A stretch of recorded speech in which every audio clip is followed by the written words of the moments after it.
종교라는 단어, 이 윌리전의 어원은 여러 가지가 있지만 이 라틴어 렐리가게라는 말에서 그 어원을 찾을 수가 있습니다. 이 말은 다시 묶어맨다라는 뜻으로 많이 쓰이는데요. 매여 있다, 어딘가에 매여 있다라고 이해를 하셔도 좋을 것 같습니다. 보통 세상의 종교들은 자신이 믿는 신 앞에 무언가를 내어놓음으로써 관계를 시작하게 되죠.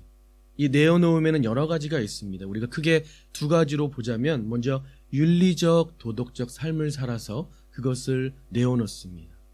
착하게 살고 또 어떤 범죄를 저지르지 않고 남에게 해를 안 끼치는 삶, 또 나쁜 짓을 하지 않는 삶을 살아냄으로써 그것을 자신의 행위로 내어드리는 것이죠.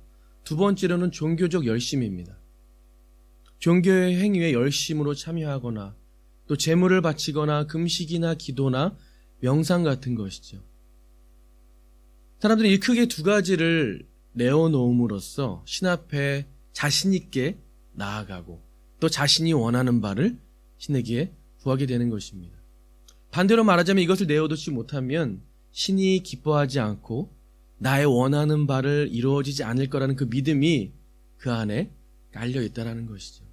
다시 말해서 그 신과의 관계는 give and take의 관계, 내가 드렸으니 주십시오 라는 그 관계 이상도 이하도 아닌 것이 이 세상의 종교입니다. 그런데 우리의 신앙생활도 하나님과의 관계가 give and take가 될 수 있는 위험이 있습니다. 우리의 무언가를 내어놓아야만 하나님 앞에 담대하게 나갈 수 있다라고 생각하는 거죠. 여러분은 하나님과 어떤 관계이신가요? 친밀한 관계이신가요? 어쩌면 이 친하다는 말조차 어색할 수도 있습니다. 왜냐하면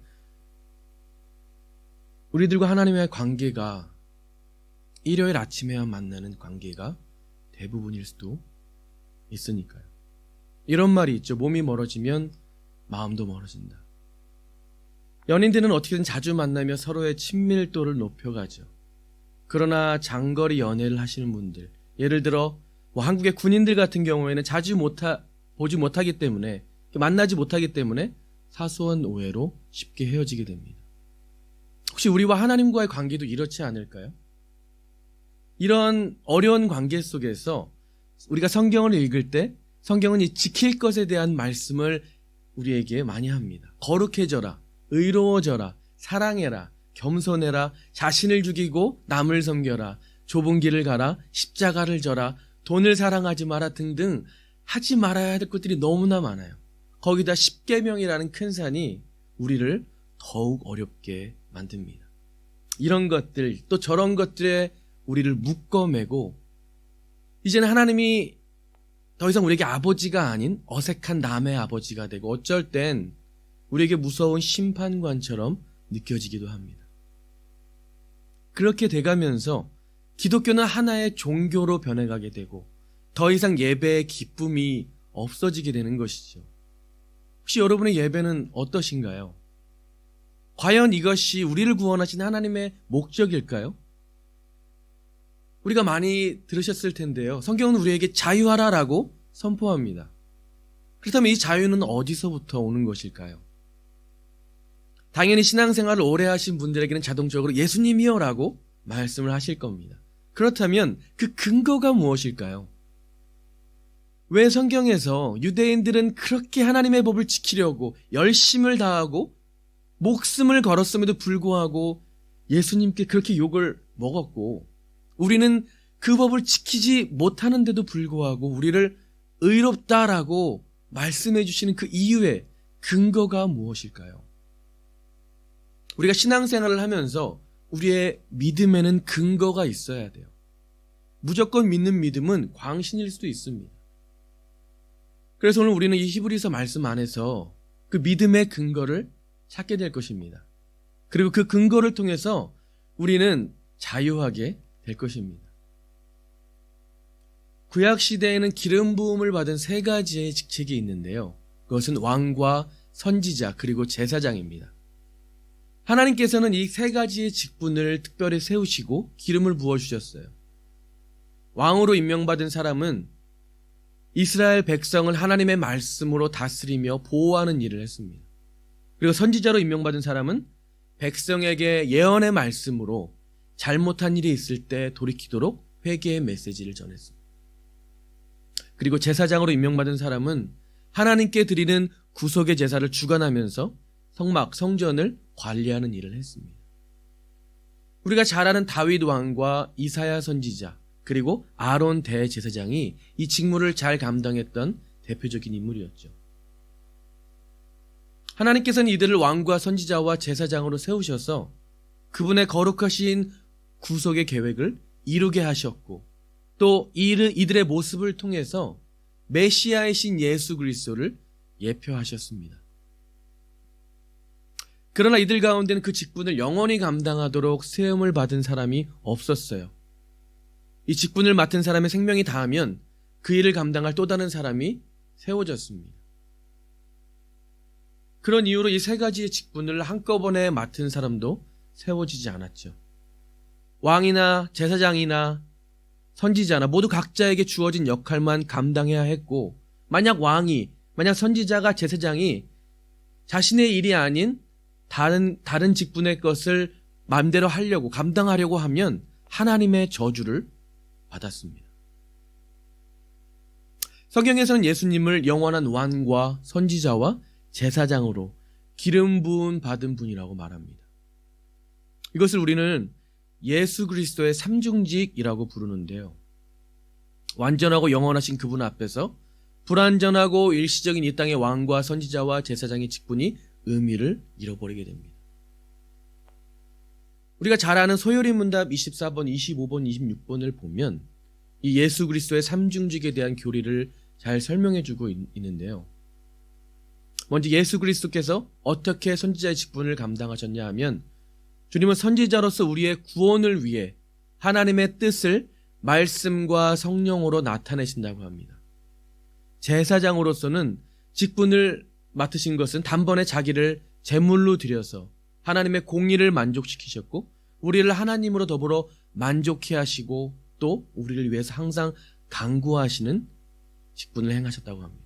마지막으로 왕으로서는 우리로 하여금 자기에게 복종하게 하시고 우리를 다스리시며 보호하시고 자기와 및 우리의 모든 원수를 막아 이기시는 그런 직분을 감당하셨다고 합니다. 쉽게 말해서 이 세 가지의 직분은 우리의 구원을 위해서 그리고 하나님과의 화해와 연합을 위해서 마지막으로 우리를 원수로부터 지키시고 보호하시기 위한 직분입니다. 특별히 우리가 오늘 읽은 이 히브리서에서는 예수님의 대제사장직에 대해서 많은 설명을 할애하고 예수님께서 우리의 대제사장이 되신다고 강조를 합니다. 그렇다면 지금 제가 말씀드린 이 예수 그리스도의 삼중직이 예수 그리스도의 대제사장 되심이 우리가 신앙생활 하는 데에 있어서 그리고 우리를 자유케 하심과 어떤 상관관계가 있을까요? 우리가 알다시피 구약시대의 대제사장들은 하나님과 사람 사이의 중보자입니다. 그들은 성전에서 섬기면서 속죄일에 죄사함의 제사를 위해 제물을 들고 지성소로 들어가서 피를 뿌리고 죄용서를 구하는 역할을 감당합니다. 그런데 이 제사가 사람들의 죄를 완전히 깨끗하게 하고 하나님 앞에 담대하게 모든 사람이 나갈 수가 있다면 굳이 이 매년 같은 속죄일에 반복해서 드릴 필요가 없었던 것이지요. 이 속죄일의 제사는 사람들을 표면적으로는 깨끗하게 할 수 있었지만 그 속에는 여전히 정죄감과 죄책감을 남겨놓게 됩니다. 치유의 효과는 전혀 없게 되고요. 단지 우리가 하나님 앞에서 악하고 죄인되며 부족하고 용납될 수 없는 자라는 것을 끊임없이 그리고 강제로 주입시켰던 것이죠. 21세기를 사는 우리들은 이 속죄일을 지키지 않지만 늘 교회에서 죄와 회개에 대한 설교를 많이 듣습니다. 물론 이 설교가 필요한 설교이지만 한편으로는 잘못된 이해로 인해서 자신은 늘 부족하고 하나님 앞에 설 수 없는 죄인으로서 자신을 정죄하고 하나님을 두려워하고 또 어려워하고 하나님 앞에 나아갈 때 항상 무엇을 가지고 가야 하는 이런 부담감을 가지는 분들이 너무나 많다라는 것입니다. 한 성도분이 계셨는데요. 그분은 심한 우울증으로 인해서 극도의 외로움에 시달렸다고 합니다. 그분은 크리스찬으로서 열심히 교회를 나오셨는데 이런 고백을 하셨어요.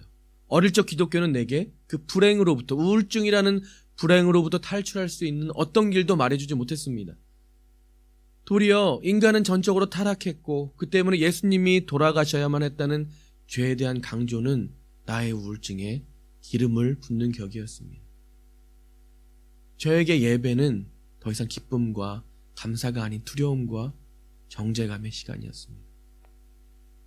그래서 저는 제 나름대로 재물을 바쳐서 그 죄책감을 해결해 보려고 교회에서 열심을 다해 섬겼어요. 학생부 교사로, 부장으로, 중보기도 틈으로 많은 헌금과 11조로. 저는 이런 것을 가지고 가야만 하나님 앞에 나아갈 수 있다는 기분이 들었어요. 그러나 이제는 지쳐서 아무런 감정 없이 습관적으로 예배를 드립니다.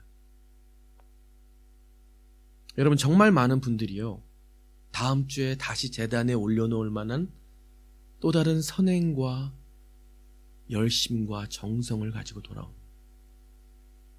그러다 지쳐서요, 아예 포기하고 하나님을 떠나서 집에서 혼자 예배를 드리시는 분들이 많습니다. 다른 말로 가나안 성도라고 하지, 안나가 성도. 저는 지금 여러분께 죄와 회개에 대한 설교가 잘못됐다라고 말하는 것이 절대로 아닙니다. 그런데 여러분, 성경을 다시 한번 주의 깊게 읽어보셨으면 좋겠어요. 성경은 우리에게 해라, 마라의 짐을 지어주지 않습니다. 너희가 이렇게 해야 나는 예배를 받을 거야. 너희가 그런 모습으로 내 앞에 나오려면 너희는 최소한 이런 걸 가지고 와야 해 라고 말하지 않아요. 성경은요, 우리에게 은혜를 말합니다. 오늘 우리가 읽은 본문을 보면요, 히브리서 10장을 보면 왜 예수 그리스도가 오셔야 했고 또 왜 대사장으로만 그 직분을 감당하셔야 했는지, 그리고 그것이 교회된 우리에게 어떤 의미인지를 잘 설명해 주고 있습니다. 먼저 오늘 1절부터 4절까지 한번 보겠습니다. 율법은 장차 올 좋은 일의 그림자일 뿐이요 참 형상이 아니므로 해마다 늘 드리는 같은 제사로는 나오는 자들을 언제나 온전하게 할 수 없느니라. 그렇지 아니하면 섬기는 자들이 단번에 정결하게 되어 다시 죄를 깨닫는 일이 없으리니 어찌 제사 드리는 일을 그치지 아니하였으리요. 그러나 이 제사들에는 해마다 죄를 기억하게 하는 것이 있나니 이는 황소와 염소의 피가 능히 죄를 없이 하지 못함이라. 하나님이 이스라엘 백성에게 주신 율법을 우리가 옛 언약이라고 부릅니다. 하나님은 이스라엘 백성을 이집트에서 빼내오셔서 이렇게 말씀을 하셨어요. 너희들이 내 말을 청종하면 나는 너희의 하나님이 되고 너희들은 내 백성이 될 것이다 라고 말씀하시면서 돌에다가 하나님의 법을 새겨서 모세에게 주셨습니다. 지켜라, 내 말을 청종해라. 그러나 그들은 지키지 못했어요. 늘 죄를 졌습니다. 불의한 자로, 거룩하지 못한 자로 절대로 하나님 앞에 나아갈 수가 없었어요. 하나님은 그들에게 다시 하나님과 만날 방법을 주셨는데 그것이 바로 이 속죄일이고 그 속죄일에 드리는 속죄제입니다. 이날에는 제사장이 정결법대로 자신을 정결하게 만든 후에 성소로 들어가게 됩니다. 오늘 말씀에 준비하지 않았지만 레위기 16장에는 3가지의 정결법이 나옵니다. 제사장은 이것을 반드시 하고 그 안에 들어가게 되는데요. 먼저 물로 깨끗이 씻고 세마포 옷을 입습니다. 그리고 순양을 잡아서 그 피로 먼저 자신과 자신의 가족을 위한, 자신의 가족의 속죄를 위한 그 피로 사용하죠. 그리고 마지막으로 수양을 또 잡아서 이스라엘 백성의 죄를 위한 속죄물로 사용됩니다. 그리고 난 후에 성소를 지나서 그 성소와 지성소를 분리시키는 휘장을 지나 지성소로 들어가게 됩니다.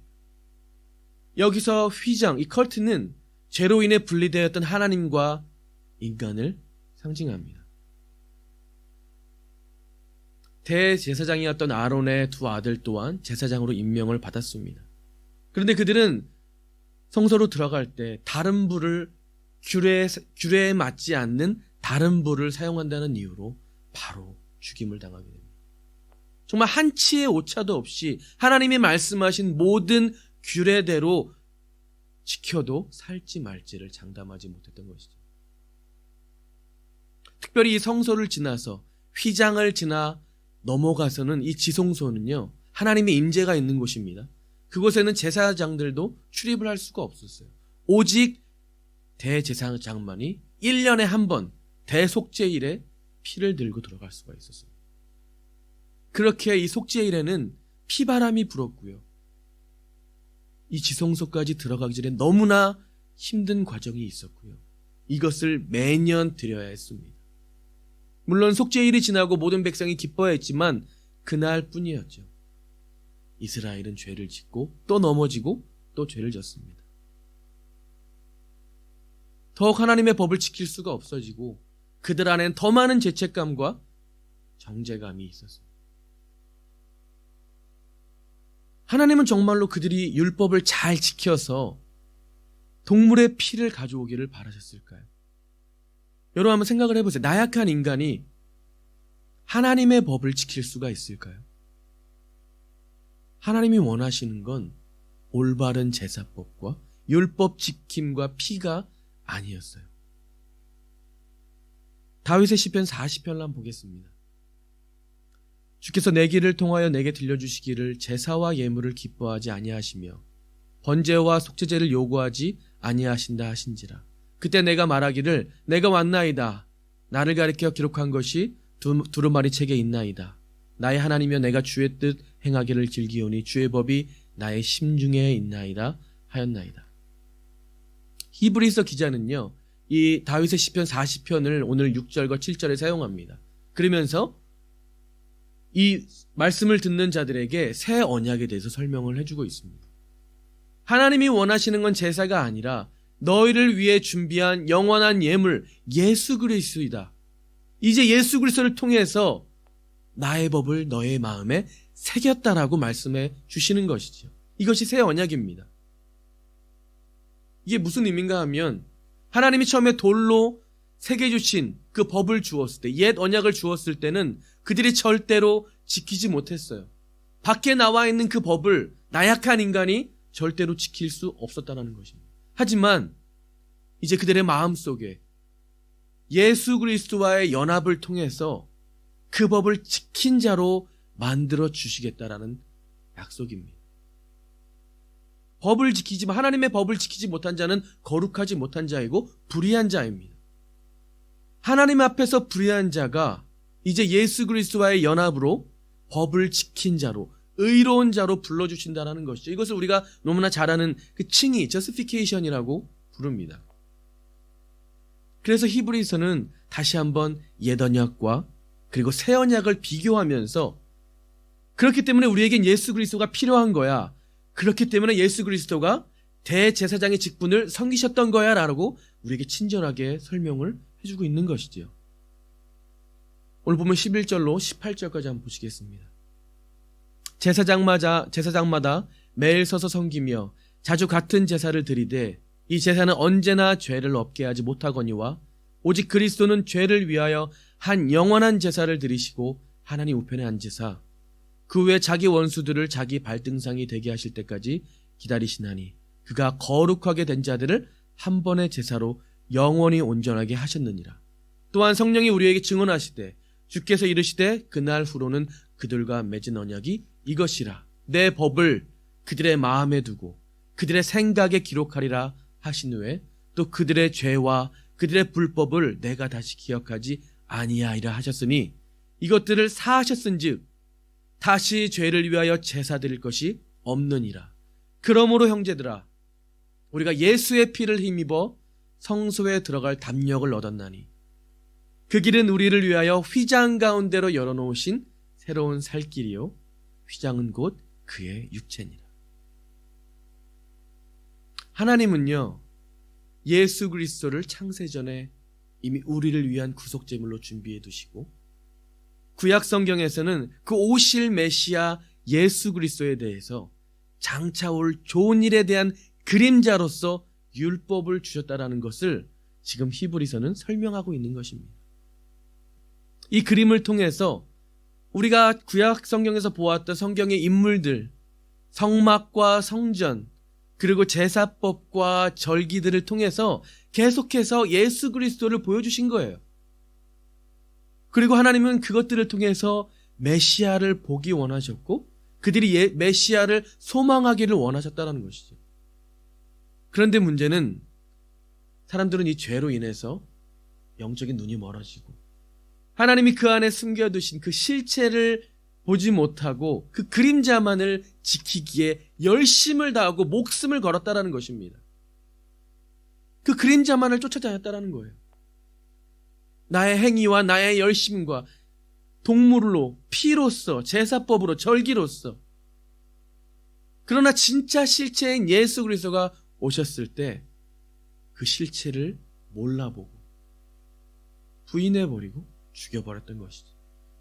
그리고 다시 그 그림자를 따라서 그 안에서 진리를 찾으려고 한 것입니다. 우리의 생활, 우리의 신앙생활도 이것과 비슷합니다. 우리가 성경을 읽고 신앙생활을 할 때 우리는 그 안에서 예수 그리스도를 찾고 그분을 믿고 의지하는 정말 우리가 많이 들었던 그런 원론적인 이야기이지만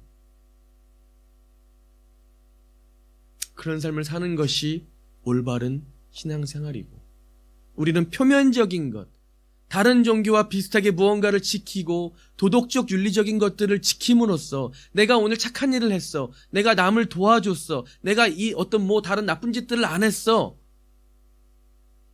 이런 것들을 가지고 내가 크리스천이라고 증명하려 한다라는 것이죠. 여러분, 하지만 크리스천은 그런 것이 아닙니다. 신앙생활은 그런 걸 하는 게 아니에요. 우리가 해야 할 일이 무엇이냐면 우리에게 예수 그리스도를 보내주셔서 우리의 마음에, 우리의 생각에 새겨주시고 우리를 의롭다라고 불리게 해주신 예수님께 예배드리는 겁니다. 우리는 예수 그리스도가 찢겨짐으로 휘장이 갈라졌고 담대하게 성소 안으로 나아갈 수 있다는 거예요. 상상하지도 못한 일이 벌어졌다는 것이죠. 무엇이 두려울까요? 무엇이 내가 하나님 앞에 나아가지 못하게 하는 것일까요? 우리는요, 은혜의 보좌 앞에 기쁨으로 나아가야 합니다. 이미 주님께서 우리에게 새롭고 생명의 길을 열어주셨기 때문이에요. 주님께서는 우리의 연약함을 너무나 잘 아십니다. 내가 무엇에 가장 취약하고 약한지를 아세요. 그래서 그걸 건드리면 우리가 바로 시험에 빠지고 넘어질 것을 아세요. 우리는 너무나 연약해서 쉽게 넘어집니다. 쉽게 시험 들어요. 사람 때문에 시험 들고요. 돈 때문에 어려워지고 몸이 아파서 정말 여러 가지 이유로 우리는 넘어집니다. 그런데 사단은 계속해서 그걸 잡아 넘어뜨리고 건드리고 그걸 통해 사람과 싸우게 되고 다투고 분열하게 되고 그게 문제가 아니라 더 큰 문제는 그런 마음으로 예배 자리에 나오게 하는데 예배를 못 드리죠. 기쁨이 없는 것입니다. 예배를 드리지 못하면 우리가 공급받아야 될 그 은혜를 받지 못하기 때문에 우리는 신앙생활에 점점 멀어지게 되고 믿음이 점점 떨어지게 되고 우울하게 됩니다. 주님은 우리에게 말씀하세요. 그게 아니라는 거예요. 내가 너희들의 마음을 다 알아. 너희가 무엇이 악한지, 너희들이 무엇을 하면 시험되는지 내가 다 알고 있으니까 내 앞에 와서 울고 내 앞에 와서 풀고 이렇게 해라고 말씀을 하신다는 겁니다. 히브리서 4장 15절 16절에 이렇게 말씀을 하세요. 우리에게 있는 대제사장은 우리의 연약함을 동정하지 못하실 리가 아니에요. 모든 일에 우리와 똑같이 시험을 받으시니로되 죄는 없으시니라. 그러므로 우리가 긍휼하심을 받고 때를 따라 돕는 은혜를 얻기 위하여 은혜의 보좌 앞에 담대히 나아갈 것이니라. 우리 주님께서는 우리와 똑같은 시험을 받으셨어요. 우리의 연약함을 너무나 잘 아세요. 우리가 넘어졌을 때 그 넘어진 문제를 가지고 나아가는 거예요. 우리가 힘든 일이 있을 때 그걸 가지고 예배하러 나아가는 거예요. 사람 때문에 마음이 아플 때 주님께로 나아가서 울고 푸는 겁니다. 왜냐하면 우리가 주님께 나아갈 때 우리는 주님의 긍휼함을 받게 되고 때를 따라 돕는 은혜를 우리에게 부어주신다는 것입니다. 그렇다면 우리는 어떻게 해야 될까요? 하나님께 나아가는 거예요. 쭈삣쭈삣 하지 마시고, 그래도 내가 뭔가를 받았으니 내가 그래도 뭔가도 들고 가야지. 아니요, 우리는 이미 물로 깨끗하게 씻김을 받았고요. 예수 그리스도가 우리에게 입혀주신 세마포 옷을 입었고요. 어린 양의 피가 이미 부어졌습니다. 이미 예수 그리스도로 인해서 휘장은 찢어져 있기 때문에 우리는 당당하게 하나님의 성소로 나아갈 수 있다는 거예요. 내가 나의 구원에 있어서 무언가를 더 보탤 필요가 없다는 것입니다. 그게 율법주의예요. 내가 좀 더 뭔가를 해야지, 내가 좀 더 뭔가 가져가야지, 내가 이렇게 받았으니 내가 좀 더 가져가야지. 아니요, 그렇지 않습니다. 제가 뉴질랜드에 있을 때 성기도 청년부에서요, 디자인을 전공한 자매가 있었는데요, 그 자매는 설교를 들으면 그것을 이렇게 그림으로 표현을 해서 이해를 했습니다. 우리가 천국의 문 앞에서 어떻게 그 문을 열 수 있을까라는 설교인 걸로 제가 기억을 하는데, 그 자매는 이렇게 표현을 했어요. 우리가 부모님 집에 갈 때 부모님 집에 앞에 서서 아버지, 제가 이것도 했습니다, 제가 저것도 했습니다, 제가 이렇게 잘했습니다, 돈도 많이 벌었습니다, 나쁜 짓도 안 했습니다, 그러니 저를 들여보내주시죠, 이렇게 안 하잖아요. 그냥 아빠, 엄마, 나 왔어, 문 열어, 배고파 하고 들어가잖아요. 제가 가진 돈이 너무나 많습니다, 제가 나누어 드리려고요, 문 좀 열어보세요, 저는 정말 착하게 산 사람입니다, 문 좀 열어주세요. 우리들은 아빠, 문 열어.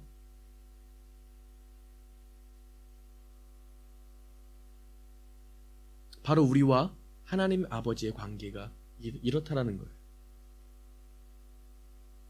우리가 하나님께 나아갈 때 이런 마음으로 나아가는 거예요. 이렇게 나아갈 때 주변에 나보다 연약한 형제들, 자매들, 나의 여동생들, 남동생들이 있다. 우리 형제 자매라고 부르잖아요, 그죠? 한 가족으로서. 우리 형 누나들은 믿음이 좋아서 나보다 먼저 앞서 갔어요. 이제 내가 내 여동생들, 남동생들, 이 가족들 다 챙겨서 사랑과 선행을 격려하면서 같이 가자라고 하는 거예요. 그렇죠? 오늘 본문 21절과 25절입니다. 21절부터 25절 제가 다시 한번 읽어드리겠습니다. 하나님의 집 다스리는 큰 제사장이 계심에 우리가 마음의 뿌림을 받아 악한 양심으로부터 벗어나고 몸은 맑은 물로 씻음을 받았으니 참 마음과 온전한 믿음으로 하나님께 나아가자.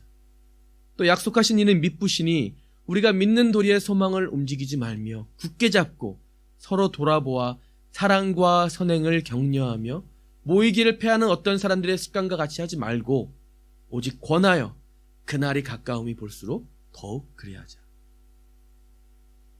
지금은 코로나로 인해서 모이기가 힘들지만 다시 모이는 그날에는 자주 함께 모여서 예배 드리자라는 겁니다.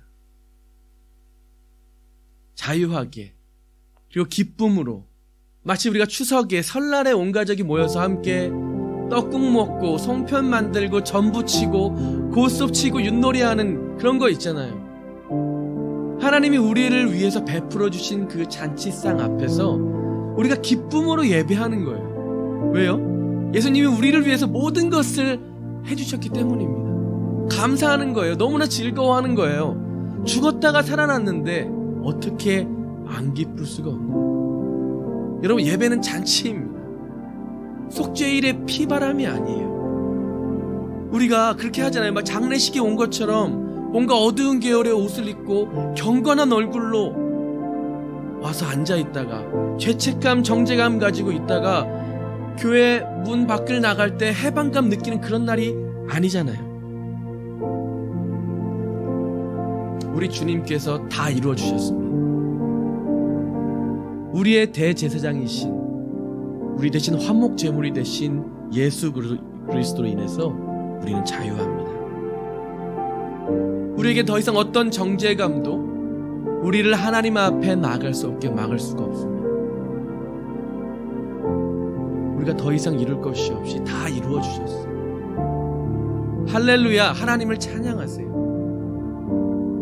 느헤미야는 이렇게 선포합니다. 너희가 왜 슬퍼하냐?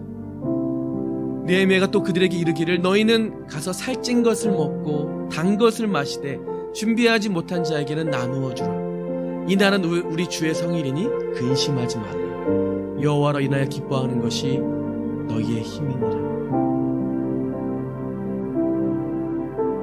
여러분, 여호와로 인해서 기뻐하시고 여호와로 인해서 힘내시기를 축복합니다. 우리 다시 한번 우리 안에 예배 회복이 이루어졌으면 좋겠습니다. 우리가 주님 앞에 나아갈 때 기쁨으로 나아갔으면 좋겠습니다. 우리 주일학교 아동부 아이들이 주님 앞에 찬양을 하는 것처럼 춤추고 뛰고 박수치고 기뻐하는 것, 우리가 다시 모일 그날에는 그렇게 예배했으면 좋겠습니다. 하나님이 진짜 기뻐 받으실 그런 예배,